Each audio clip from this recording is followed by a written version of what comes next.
Join Sid for this edition of It's Supernatural. Bonjour, bienvenue dans mon monde où il est naturellement surnaturel. Tout le monde connaît ces 5 sens naturels, la vue, l'odorat et le goût. Vous connaissez cela. Mais saviez-vous qu'il y a des sens surnaturels dans le monde invisible? Et si vous pouviez obtenir un aperçu de Dieu dans chacun de vos sens spirituels? Mon invité fait cela. Et il dit que quand les gens l'écoutent, c'est contagieux.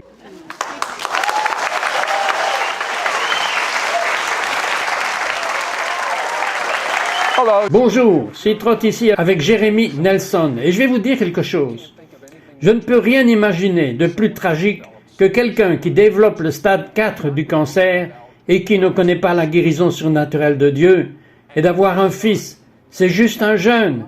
Qu'est-ce qui est arrivé à votre mère lorsque vous aviez 13 ans? Oui, bien, quand j'avais 13 ans, ma mère a eu un cancer du sein et elle est allée à l'hôpital. Les médecins sont passés par toutes les étapes de traitement et cela allait de pire en pire. Et finalement, les médecins lui ont dit qu'il n'y avait pas grand-chose qu'ils pouvaient faire. Et à cette époque, il y a eu une incroyable personne qui est venue et qui a en fait donné une Bible à ma mère et lui dit « Vous savez, Jésus guérit. Vous devriez lire ceci et le vérifier. » Et donc ma mère en fait a fini par lire la Bible et de toute façon, elle a vu que Jésus guérissait les gens et donc dans sa chambre seule, elle a juste crié à Dieu et elle a dit « Jésus, si tu es vraiment réel et que tu guéris les gens, guéris-moi. » Et quand elle a dit cela, elle est allée dans une vision ouverte et elle a vu la main de Dieu descendre du ciel et la toucher. Et elle a été instantanément guérie du cancer. Et à l'hôpital, ils ne pouvaient plus trouver de traces du cancer et elle est devenue la première à croire dans notre famille. Bon, je vais vous dire quelque chose. Jérémy, vous voyez quelque chose comme ça et je ne sais pas comment vous avez fait. Mais alors, vous aviez environ 16 ans et vous avez volé la corvette de votre père. Vous étiez un jeune homme espiègle. Oui, j'étais assez sauvage. Alors oui, mes parents étaient partis, ils sont sortis de la ville et c'était le moment idéal pour moi et mes amis pour faire un tour dans la voiture. Donc j'ai pris les clés dans le bureau de mon père et moi et les 2 autres gars, nous avons décollé dans la voiture. Et je n'avais pas l'habitude de conduire une voiture si puissante. Alors, quand nous sommes arrivés au coin de la rue, on a pris le virage près de chez moi et j'ai appuyé sur l'accélérateur. Et la voiture est devenue incontrôlable. Et elle a volé hors de la route. Et la chose folle était que je n'avais même pas mis ma ceinture de sécurité. Et quand j'ai quitté la route, nous avons volé dans tout un tas d'arbres. Et en fait, je me suis fait éjecter de la voiture en passant à travers le toit ouvrant. Et je me souviens très bien d'avoir regardé la voiture passer au-dessus de moi. Vous n'étiez pas aussi calme que vous êtes en ce moment. Je regardais alors que je me dirigeais vers le sol et tout d'un coup, hors de nulle part, j'ai vu 5 éclairs de lumière, juste des lumières brillantes, boum, boum, boum, et tout d'un coup, il ne s'est rien passé. Moi, j'allais parfaitement bien et je savais que c'était des anges qui m'avaient protégé. Mais vous ne l'avez toujours pas fait. Il va à l'université, il commence à boire, prendre des drogues, mais il rentre à la maison après sa première année et il est dans sa chambre seul. Et qu'est-ce qui s'est passé? Eh bien, ce qui s'est passé, c'est que je suis rentré à la maison du collège pour faire juste une pause et à ce moment-là, j'avais touché le fond. J'étais fatigué de boire et de me droguer et je voulais être une meilleure personne. Et donc, j'ai fini par aller à l'église avec ma mère et après l'église, je me suis retrouvé dans ma chambre et j'avais pris la décision que je voulais suivre Jésus. Et j'ai eu une conversation avec Dieu. Je ne savais pas comment être sauvé. Personne ne m'avait conduit au Seigneur. Alors, j'ai juste levé les yeux vers le plafond et j'ai dit « Hé, mon Dieu, c'est comme ça que ça va être. » J'ai dit « Je vais te donner ma vie, mais aussi fort que j'ai couru dans les ténèbres, je vais courir dans la lumière. » Et j'ai dit « Je ne sais pas ce que cela signifie complètement, mais je veux te donner mon cœur, je veux te donner ma vie. » Et j'ai dit « Dieu, je ne veux pas être comme ces hypocrites que je vois tout le temps qui disent qu'ils t'aiment, ils disent qu'ils t'ont donné leur vie, mais ensuite ils vivent un style de vie qui ressemble au monde. J'ai dit Seigneur, je suis soit tout dedans, soit tout dehors. Et aujourd'hui je te confie ma vie. Et c'est ce que j'ai dit. Et je n'ai rien ressenti, pas de chair de poule, pas de chatouillement. Et alors, qu'est-ce qui est arrivé avec votre alcoolisme et votre toxicomanie? Eh bien, le lendemain, je me suis réveillé, j'étais en feu. Vous savez, je n'avais rien ressenti quand j'avais prié. Mais je ne pouvais pas arrêter de lire la Bible. Je ne pouvais pas arrêter de louer. Je ne pouvais pas m'arrêter d'adorer. Et je n'ai plus jamais touché de drogue ou d'alcool. J'ai été instantanément délivré de tout cela. Et vous savez, c'était juste une rencontre surnaturelle avec Jésus qui m'a libéré. Et puis vous êtes allé à une réunion dont j'ai entendu parler. Je crois que cela s'appelle Lou Angel. Et c'est un appel à San Francisco.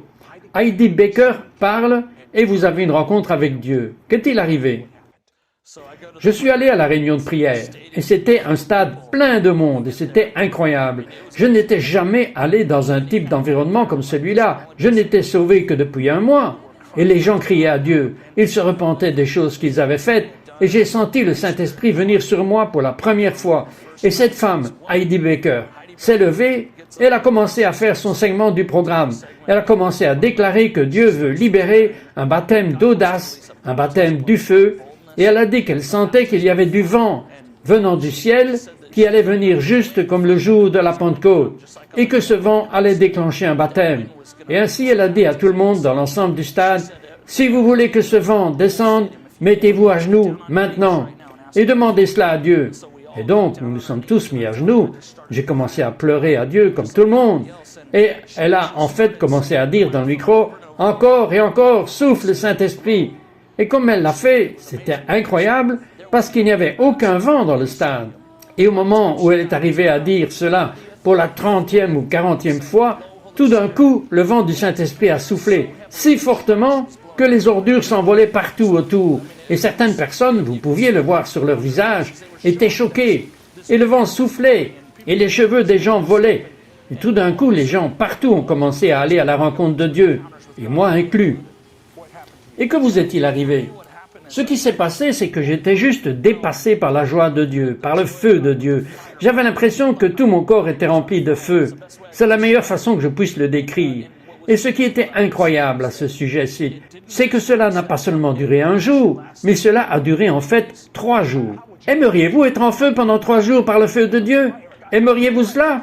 Je vais vous dire, j'aimerais cela, et je sais que vous aimeriez cela aussi, que vous aimeriez avoir vos sens spirituels activés. Je veux dire, Jérémie a eu tellement d'expérience, mais mieux que ça, quand il parle, vous êtes activés.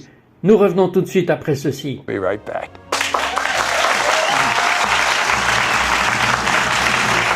We'll be right back to It's Supernatural. Laissez-moi vous raconter mes petites histoires, courtes, édifiantes, encourageantes et inspirantes. En 30 ans, j'en ai regroupé plus de 3000. La plupart d'entre elles sont vraies ou tirées de faits réels. Je suis certain qu'elles vous encourageront comme elles m'ont encouragé. Soyez bénis. We now return to It's Supernatural.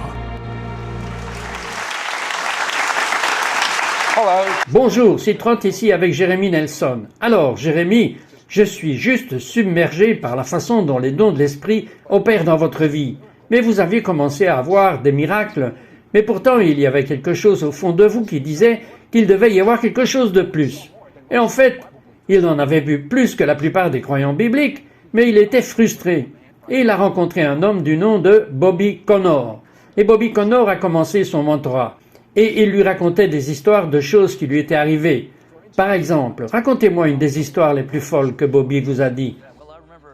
Eh bien, je me souviens qu'une des premières fois que j'ai rencontré Bobby, il s'est approché de moi dans une conférence et il m'a dit « Hey, voulez-vous parcourir le monde avec moi? Dieu me dit que vous êtes un de mes fils. » Alors, comme il m'a invité à faire ça, j'ai commencé à aller dans des endroits avec lui. Et un des premiers endroits était lorsque nous sommes allés en Europe. Et nous étions là ensemble, et nous étions là en Hollande, et pendant que nous étions là-bas, il m'a raconté cette histoire. Et je pense juste que cela m'a provoqué à ce que j'appellerais une sainte jalousie. Il a commencé à me dire qu'une fois, il avait fait un rêve et il dormait chez lui au Texas, et dans le rêve, il était en fait au Pérou. Et il prêchait l'évangile dans ce grand pays. Il a fait une campagne de guérison, il a fait un appel à l'autel, et beaucoup de gens ont été sauvés. Beaucoup de gens ont été guéris. Et puis après la fin de la campagne, les Péruviens l'ont mis sur un gros lama. Et ils ont dit, OK, nous allons vous emmener à la ville. Alors ils sont descendus. Mais dans ce rêve, le lama a en fait trébuché, parce que Bobby était trop gros pour le lama. Et donc le lama a trébuché et a glissé sur la colline, et Bobby a glissé avec lui. Et lorsque cela s'est produit, il s'est réveillé en hurlant.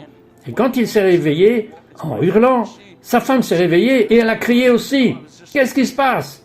Il a dit, oh, c'était juste un rêve. Et comme c'était le début de la journée, il est allé se préparer pour sa journée. Et il remarqua qu'au pied de son lit était le même vêtement qu'il portait dans le rêve. Et ils étaient couverts avec des poils de lama et avec de la terre. Maintenant, ça, c'est vraiment surnaturel. Mais c'est ce qui s'est passé. Comme vous me l'avez expliqué à chaque fois qu'il entendait un de ces témoignages, quelque chose se passait à l'intérieur de lui. Et sa foi devenait activée pour attendre ces choses. Et en fait, il est monté dans un avion. Et qu'est-ce qui s'est passé? Eh bien, ce qui s'est passé, c'est qu'après avoir entendu beaucoup de ces témoignages, comme je viens de les partager, Bobby m'a dit quelque chose. Il a dit, « Hé, Jérémie, veux-tu savoir pourquoi je n'arrête pas de te dire ces témoignages ?» J'ai dit, « Pourquoi ?» Il a dit, « Ce n'est pas parce que je veux que tu penses que je suis plus spirituel que toi, mais c'est parce que je te donne les clés pour entrer dans les rencontres toi-même. » Il m'a dit, « Le témoignage de Jésus est un esprit de prophétie, et la raison pour laquelle je vous raconte les témoignages, c'est parce que cela ouvre réellement les clés pour vous. » Et il a dit, « Si vous pensez aux choses de Dieu, et parlez des choses de Dieu, dans Colossiens chapitre 3, verset 1, il est dit, « Cherchez les choses d'en haut, où Christ est assis à la droite de Dieu. Affectionnez-vous aux choses d'en haut, et non à celles qui sont sur la terre. Car vous êtes morts, et votre vie est cachée avec Christ en Dieu. Quand Christ, votre vie, paraîtra, alors vous paraîtrez aussi avec lui dans la gloire. » Et donc il m'a défié en disant, « Je vous mets au défi de parler de Dieu et de regarder ce qui se passera. » Et donc moi et mon ami volions du New Jersey pour retourner à Vancouver, où je vivais. Et pendant que nous revenions, nous parlions juste des histoires de Dieu. Vous savez, nous racontions des témoignages de miracles, des rêves et des visions. Et à cette époque, je parlais principalement à Bobby parce que j'étais juste à côté de lui. Et ainsi, nous arrivons à Vancouver. Et mon frère Josh vient nous chercher dans ma voiture à l'aéroport. Nous montons dans la voiture et nous commençons à conduire. Et donc, nous sommes tellement excités par les témoignages dont on commence à lui parler. Et donc, tout d'un coup, mon ami Craig, qui était à l'arrière de la voiture, s'est mis à crier. « Que se passe-t-il? Que se passe-t-il? Nous sommes au Mississippi. » Je dis « Quoi ?» Et je regarde à l'arrière, et nous savions que nous roulions sur l'autoroute de Vancouver. Et tout d'un coup, nous ne sommes plus sur l'autoroute de Vancouver, nous étions dans une rue normale. Il y avait des lampadaires. Nous regardons vers la gauche, et il y a un gars qui tond sa pelouse. Et mon ami derrière crie « Mais je connais cet homme, je suis allé à l'école avec lui, c'est ma ville natale. » Et mon frère qui conduit la voiture a l'air abasourdi. Il essaye de comprendre ce qui se passe. Et donc, tout d'un coup, je regarde en arrière. « Mais à combien de kilomètres étiez-vous de l'endroit où vous étiez ?»« 2700 miles. » Vous vous rendez compte? Il est tout d'un coup transporté à 2700 miles de l'endroit où il était. Vous n'avez pas à vous soucier des prix de l'essence avec ce type de voyage surnaturel. Oui, et nous n'avions pas besoin de passeport. Ok, alors il panique sur ce qu'il est en train de voir. Il panique et pour être honnête, je flippe. Tout le monde flippe. Ben, je flipperai aussi. Et vous? Et donc, alors je le regarde à nouveau et quand je regarde à l'arrière, nous sommes revenus sur l'autoroute de Vancouver. Et donc c'était incroyable parce que nous savions que nous étions ailleurs et nous savions d'où nous étions partis. Et puis nous sommes de retour. Alors mon ami appelle avec son portable le gars qui tondait la pelouse. Et il dit « Hé, tu tondais la pelouse tout à l'heure ?» Et le gars lui dit « Je savais que tu étais prophétique, mais tu me fais peur maintenant. » Ok, alors une rencontre majeure se produit pour Jérémie. C'est en Écosse. Que s'est-il passé? Oui, j'étais en Écosse alors que je priais. J'étais juste dans un moment de prière et d'adoration et tout d'un coup j'ai eu une rencontre face à face avec Jésus. Et quand je dis face à face, c'est probablement la seule fois que j'ai jamais fait une rencontre comme celle-là. Jésus m'est apparu en personne. C'était réel. Et il est venu vers moi et Jésus portait une robe blanche avec une ceinture bleue et il marchait vers moi. Et il avait les couleurs israéliennes en passant, je veux juste le souligner. C'est vrai. Et il marche vers moi, me regarde droit dans les yeux, il tire la ceinture en arrière, la ceinture bleue, et il y a son cœur, et son cœur était en feu. Il brûlait. Il a pris sa main droite, et il a touché ma tête, et il a prié pour moi. Et comme il priait pour moi, c'est comme si le feu traversait tout mon corps, et tous mes sens spirituels ont été intensifiés. Ils ont été activés. Et à partir de ce moment-là, il y a eu une véritable transmission de l'activation de tous les sens spirituels, à la fois pour moi, mais aussi dans les réunions où nous parlons aux gens. Je sens une telle présence de Dieu. Quand nous reviendrons, je crois que vos sens spirituels vont être activés. Ne partez pas. Préparez-vous à recevoir votre percée, votre miracle, votre guérison. Restez à l'écoute. Jérémie vous apprendra à activer vos 5 sens pour être les instruments du surnaturel. Nous serons de retour dans un instant. Don't go away. Dieu vient de faire cela parce qu'il a dit cela, alors je viens de le dire, c'est la culture du paradis, que les gens au paradis peuvent avoir n'importe quelle couleur de cheveux qu'ils désirent. Il a fait l'arc-en-ciel, c'est surtout, ce sont vos vêtements qui changent de couleur au paradis. Vous savez que l'herbe peut être de n'importe quelle couleur. Il y a des créatures là-bas, il y a des chevaux arc-en-ciel, et c'est partout dans le paradis, c'est un signe du paradis. We now return to It's Supernatural. Vous savez, servir Dieu est amusant. Jérémie, diriez-vous que servir Dieu est amusant? Ah, c'est incroyable. Maintenant, je suis curieux. Voyez-vous une activité angélique ici en ce moment? Vous savez, Sith, j'ai vu un ange dans l'esprit et je crois que c'est en fait pour quelqu'un qui nous regarde en ligne en ce moment. Et j'ai vu un ange imposer les mains à quelqu'un et j'ai vu une dissolution de la tumeur et spécifiquement dans la région de l'estomac. Et donc, si c'est vous et que vous regardez en ce moment, mettez juste votre main sur votre ventre et recevez juste votre miracle maintenant. Je crois que Dieu a envoyé un ange en mission pour libérer cela sur vous maintenant. La Bible parle de différents types d'anges, juste brièvement. Quelle est la différence entre un séraphin et un chérubin? Eh bien, si vous regardez dans la Bible, ça nous dit tout ce que nous devons savoir sur le royaume angélique.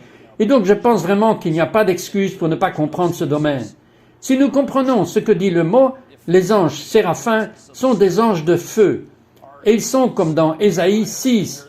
Ésaïe a une rencontre avec le Seigneur où un ange séraphin vient voler vers lui avec un charbon de feu dans sa bouche et touche sa bouche et instantanément son péché, sa honte est purgée. Elle est enlevée. Et puis tout à coup, il entend la voix du Seigneur qui lui donne une commission et un appel et ainsi les anges séraphins sont en fait ceux qui sont ardents et ils apportent la pureté et la sainteté de Dieu. Malachie au chapitre 3 dit que Dieu est le feu qui est comme le feu d'un affineur, une lessive, un savon, et il vient purifier ou nettoyer.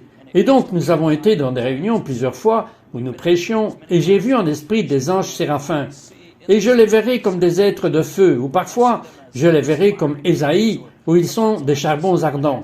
Et quand je vois cela, je sais quoi faire, je sais sur quoi prêcher, je sais quoi partager et je sais aussi ce que Dieu veut relâcher dans l'atmosphère des réunions auxquelles nous participons.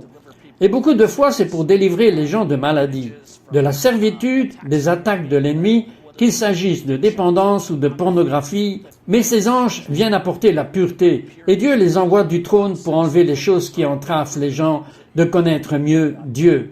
Maintenant, qu'en est-il des chérubins? Que font-ils? Les chérubins sont des anges qui inaugurent la gloire, la présence de Dieu. Et dans Ézéchiel chapitre 10 verset 4, vous verrez qu'il y a des anges chérubins qui libèrent ce que la Bible dit. C'est le brillant, l'éclat de la gloire de Dieu et cela remplit la maison. Et je crois que ce sont les anges qui libèrent des signes et des miracles. Vous savez, nous avons vu beaucoup de signes et de prodiges dans les rencontres où nous avons été. Et quand ces anges viennent, il y a toujours une onction spéciale de la présence de Dieu qui vient guérir pour délivrer, pour libérer les gens. Mais il y a aussi des signes qui se produisent qui font que les gens s'interrogent sur Dieu. Dites-moi maintenant, quand il a été activé, vous avez entendu quelque chose toucher le sol. Parlez-moi à ce sujet. Tell me about it. Oui, j'étais dans une réunion au Canada une fois et j'étais au premier rang. Et je priais et je demandais à Dieu, « Seigneur, qu'est-ce que tu vas faire dans la réunion ce soir ?» Et j'ai entendu le son de quelque chose qui tombait sur le sol, juste comme ça. Et j'ai dit, « Dieu, qu'est-ce que c'est que ça ?» Et le Seigneur m'a dit, « Jérémie, c'est une pierre précieuse. Et je vais l'envoyer à la réunion ce soir pour construire la foi des gens. Et donc je me suis penché vers le pasteur avec qui j'étais et j'ai dit « Hé, je sais que cela semble étrange, mais je viens d'entendre le son d'une pierre précieuse qui tombait dans l'esprit. Et j'ai senti que Dieu me disait qu'il allait venir ce soir. Et quand je lui ai dit, il s'est tourné vers moi et il a dit « C'est définitivement différent, mais je suis d'accord avec vous. » Et donc il a été d'accord avec moi dans la prière et nous avons dit « Seigneur, tout ce que tu veux libérer, nous le recevons. » Et c'était incroyable que cette nuit-là, il y a eu une pierre précieuse de 3 carats qui est tombée sur une femme, qui l'a trouvée et l'a portée chez un gémologue, qui l'a regardée. Et il a dit que c'était l'une des plus parfaites pierres précieuses qu'il avait jamais vues. Et c'était un diamant. Jérémie, il est temps pour vous de prier. Oui, alors Seigneur, nous prions juste maintenant, que tu libères juste ton onction. Seigneur, nous prions pour l'activation des sens des gens, pour voir dans l'esprit, entendre, sentir, Seigneur, goûter, toucher.